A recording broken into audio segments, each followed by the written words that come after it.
Mic check 1 2 1 2. It's the Y2K collector, and I'm actually in the storage room where I've actually moved a bunch of my games to.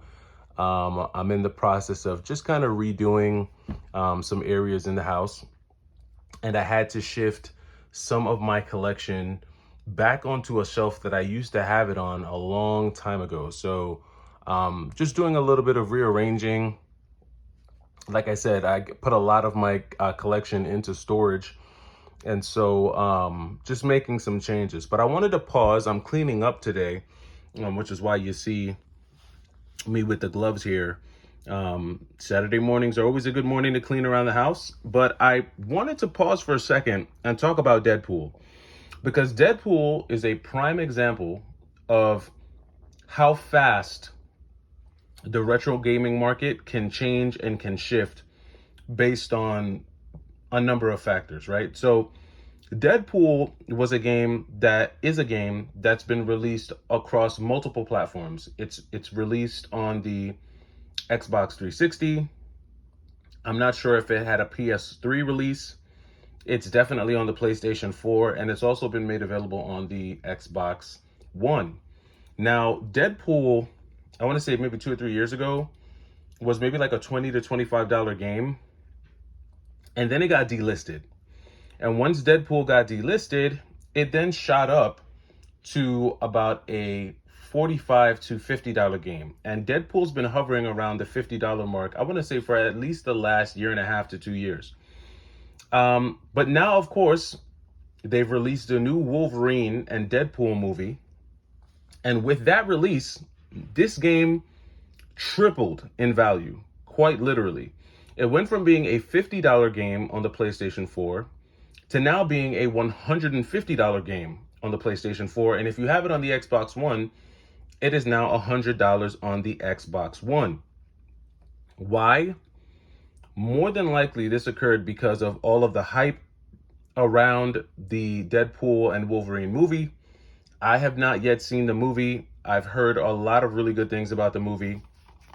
But a lot of the hype around the movie has created mass hysteria in the video game community. And now all things Deadpool are extremely valuable because even when I was at my local GameStop, everyone was running in trying to pick up Deadpool pops, like the little pops figures. I don't collect pops. I've never owned a pop, but I know pops are really popular right now, no pun intended. And those pop figures for Deadpool are now like highly sought after. And I wouldn't be shocked if almost anything Deadpool was extremely rare or going up in value, not rare, but going up in value crazy, from comic books to action figures to pop figures. But of course, these things also affect the retro gaming community. And I did a video the other day talking about how PlayStation 4 values are the values of PlayStation 4 games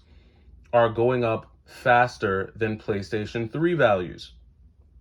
This does not mean that I'm going to go out and pick up a bunch of PlayStation 4 games. I still think that, you know, the PlayStation 4 is one of those systems that you don't necessarily need to get every game for. There's a lot of games out there for it.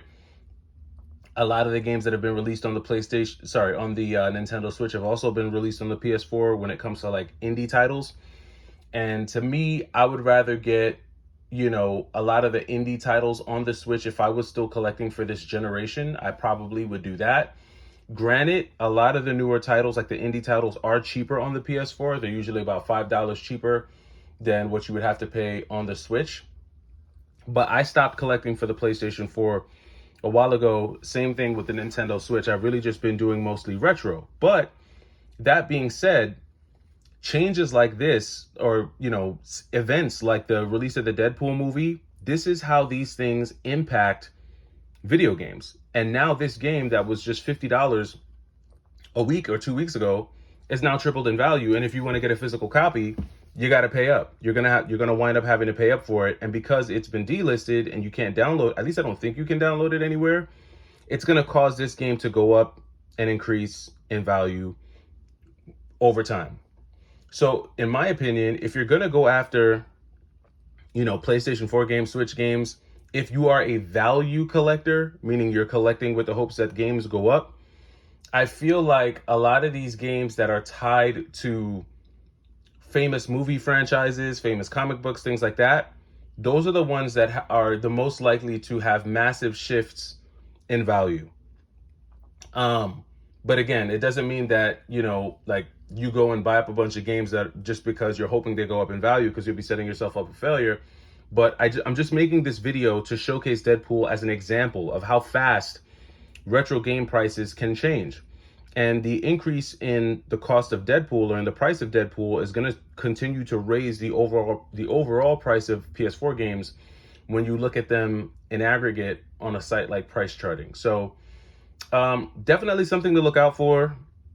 9 times out of 10, GameStop has not yet caught up to this wave. So if you do run into a copy of Deadpool at GameStop for $45, pick it up. Because now GameStop has this game for 33% off. Will GameStop catch on and increase the price? That's yet to be seen. I'm glad that I have my copy. I've had this copy for quite some time now. It's been in my collection for a minute. But, whoa, so much for that. But yeah, this is going to be one of those games that that continues probably to rise in value. And there are a number of games that like Deadpool are tied to movie franchises that could shift at any time. When even on the 360, when you look at games, when you look like the Transformers movies, right? If they release a blockbuster Transformers movie, who knows what kind of impact it could have on the Transformers game? Or if there's some kind of crazy reboot to Family Guy, or if there's a Terminator installment, or, suppose, in 5 years they release some blockbuster Prince of Persia movie. Who knows what kind of impact it'll have on the Prince of Persia games, right? And just going down the line, this is a big part of the reason why Spider-Man games have gone up in value, and the same thing with Wolverine, because a lot of these movies have resonated with fans of the action, the comic genre, the action figure genre, things of that nature. So it's really hard to gauge, how movies and films are going to impact video games, but they do have an impact on video games. And this is why you're seeing the price for certain games and certain things shoot up in value. We never know if they're going to come out with a Mega Man movie or a Mega Man X movie. That could change the trajectory of Mega Man and Mega Man X games. If Capcom decided, or whoever, if Capcom decided to link up with a film studio and spend $1 billion on making a Mega Man movie that's like top tier, with like actual actors and amazing special effects and CGI and AI, and because you got to remember, with AI, special effects, you can create them at a snap of a finger. Literally, with the stroke of a key, you can create some of the most amazing special effects. So, AI is going to change the game for the film industry. And when you think about AI, almost any video game that you've ever thought of can come to life in a film in an instant. And who's to say how it's going to impact the video game? If they come out with, if Marvel Studios, if the MCU decides to team up with Capcom and actually come up with a Marvel versus Capcom movie, do you know what that would do to Marvel versus Capcom? Like, it's crazy right now. So this is, you never know what's going to happen. Again, you do not collect because of that. And you always want to make sure that the games you're collecting them because you like them. As you can see, I'm all about beat 'em ups, shoot 'em ups, action platformers, more shoot 'em ups, more action platformers and beat 'em ups. I do have some RPGs sprinkled all throughout here, and I do like some of the staple games for some of the consoles that I own. But continue to collect what you like, and if one of the games that you own suddenly shoots up in value, hey, now you got a valuable game. But that does it for me. It's the Y2K Collector. Let me know what you think about this crazy price increase in the Deadpool games, and I'll catch you in the next video. Take it easy.